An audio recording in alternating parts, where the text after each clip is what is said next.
today's episode of Ancient Giant Mysteries, we cover the top 3 giants of the Bible. Legends from all around the world speak of giants. They are real. But the topic was so effectively covered up hundreds of years ago that now the subject is often just ignored or ridiculed. But during biblical times, the world was much more inhabited by giants, as it says in Genesis 6:4. There were giants in the earth in those days and also afterward.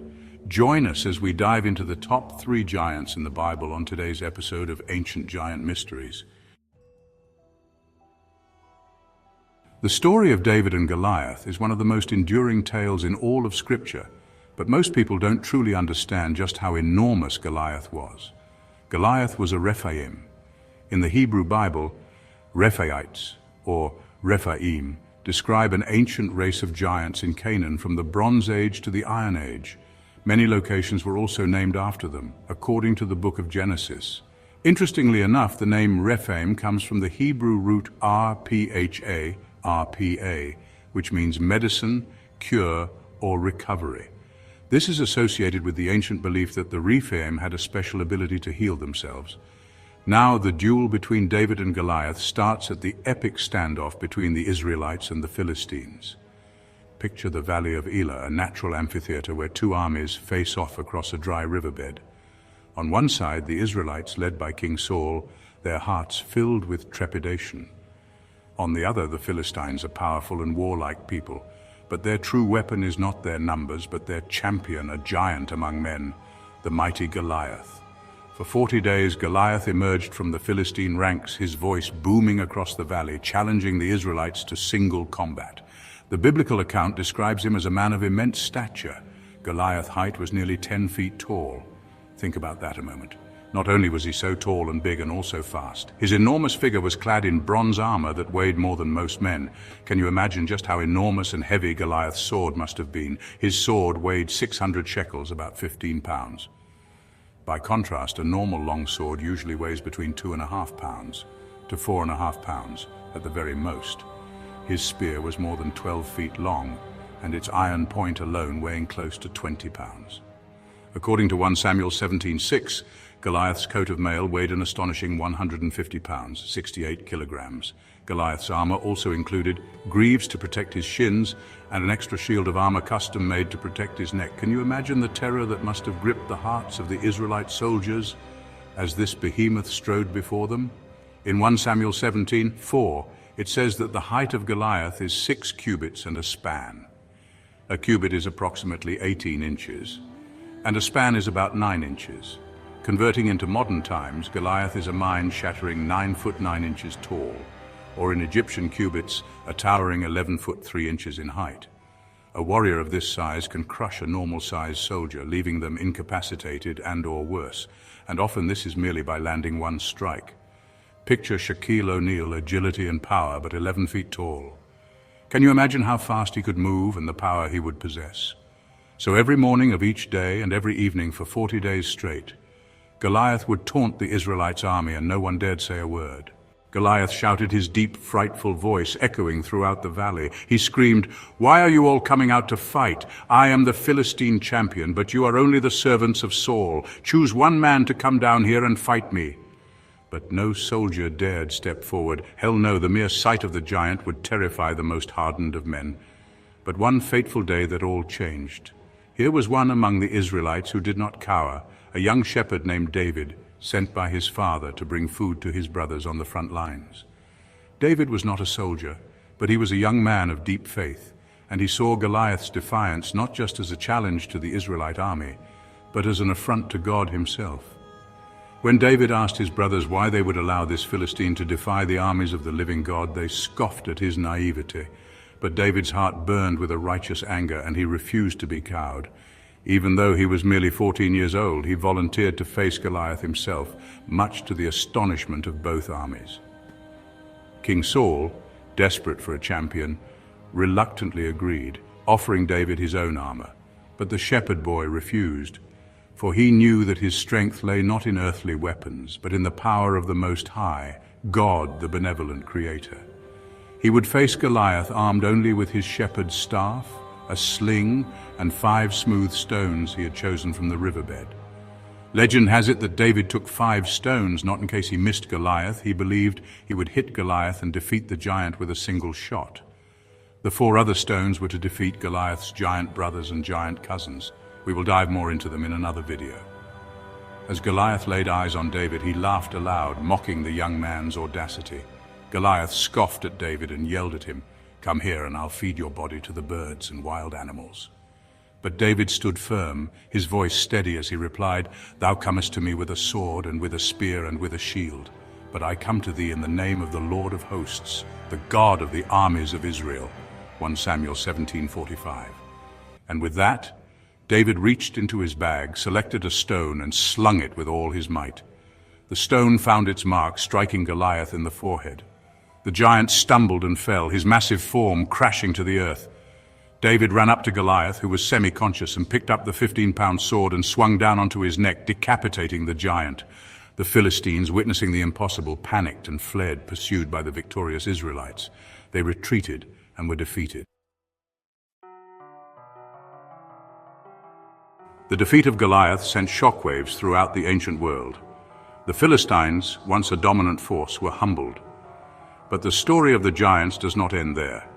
In the heart of one of Goliath's kin, a desire for vengeance smoldered. His name was Ishbi-Benob, a descendant of the ancient race of giants. Some speculate that he was Goliath's brother or perhaps his son. We don't know for sure, but he was related. We do know that he had been training his whole life as a warrior and had won many battles. He had mastered his fighting style and was extremely dangerous on the battlefield. He made it his lifelong mission to kill King David. He obsessed over it and trained for it day in and day out. Ishbi-Benob was enormous. Some experts estimate him to be between 9.5 to 10.5 feet tall, if not taller. A skilled warrior of his size could decimate a normal-sized human with ease. We learn about Ishbi-Benob in the book of 2 Samuel, during a time when David, now king of Israel, is once again locked in a bitter struggle with the Philistines. The old enemy had not forgotten the humiliation of Goliath's defeat, and they sought to reclaim their lost glory. Ishbi-Benob saw an opportunity to avenge his fallen kinsman and strike a blow against the man who had brought down the mighty Goliath. The Bible tells us that Ishbi-Benob was a warrior of great strength. Armed with a spear, the head of the spear weighed an astonishing 300 shekels of bronze. To put that in perspective, that's roughly 9 pounds of metal on the end of his spear, a weapon that could only be wielded by a man of extraordinary size and power. Ishbi-Benob joined the Philistine army as they marched against David and the Israelites. He had heard tales of David's bravery, of how he had faced Goliath without fear, and he longed to test his own strength against the famed king of Israel. He envisioned himself standing victorious over David's fallen body, avenging Goliath and restoring honor to his people. The Philistines and Israelites clashed in a fierce battle, the ground running red with the blood of fallen warriors. Amidst the chaos and carnage, Ishbi-Benob saw David across the battlefield. His eyes locked on him. The battle was intense as both sides clashed in a violent melee. David, during the chaos and weary from the fight, had become separated from his bodyguard. The giant Ishbi-Benob saw this as a sign, a gift from the gods themselves. He charged towards David, his massive spear poised to strike. David, caught off guard, barely had time to react. He had faced giants before, but Ishbi-Benob seemed even larger, even more ferocious than Goliath. He knocked David off his feet, sending him to the ground. Just as Ishbi-Benob was about to strike his fatal blow, a young warrior named Abishai, the son of Zeruiah, intervened.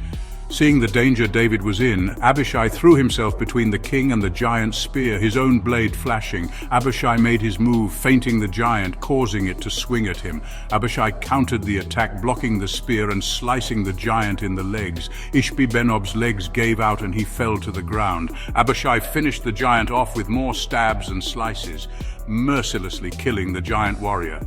In the end, it was Abishai who stood triumphant, and Ishbi-Benob lay dead at his feet, his vengeance denied.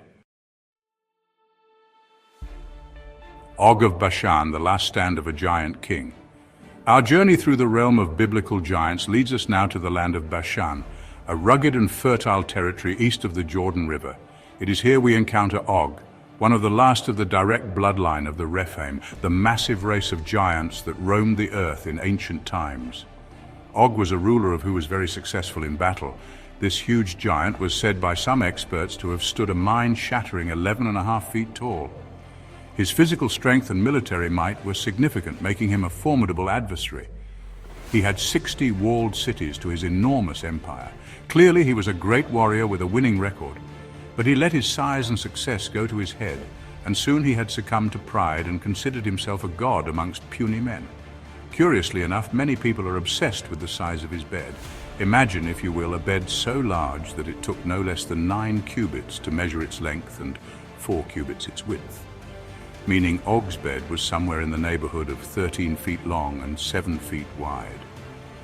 This iron bed is another example of just how enormous of a giant he was. The Israelites, led by Moses, encountered Og during their exodus from Egypt. They had wandered the desert for 40 years, seeking a new home, and their journey had brought them to the borders of Bashan. Moses, following God's command, sent messengers to Og, requesting safe passage through his land.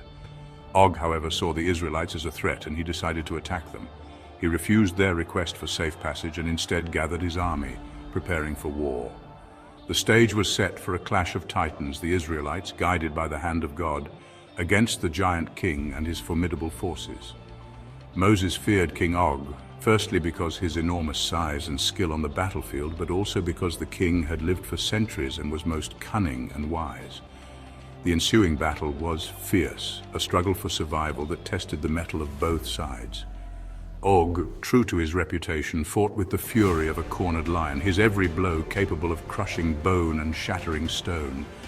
King Og was thrashing through the Israelites' infantry, killing and wounding dozens of soldiers. But the Israelites, inspired by their faith and their yearning for a homeland, fought with a tenacity born of desperation and hope. Moses knew he had to focus on defeating the giant. He and his men surrounded King Og and began attacking. King Og defeated most of the men, but it is said that Moses forged an extra long weapon and with its reach was able to slash the ankle of the giant. Og, overwhelmed by Moses and his men, fell to the earth and was impaled on a sharp rock. Moses and his men moved in and finished off the giant. In the end, despite Og's size and strength, he was defeated by the combined might of the Israelites and the will of God. The tales of giants, woven into the fabric of our oldest stories, continue to fascinate and inspire. Thanks for watching. Don't forget to like, comment, and subscribe for more fascinating stories. See you next time right here on Ancient Giant Mysteries.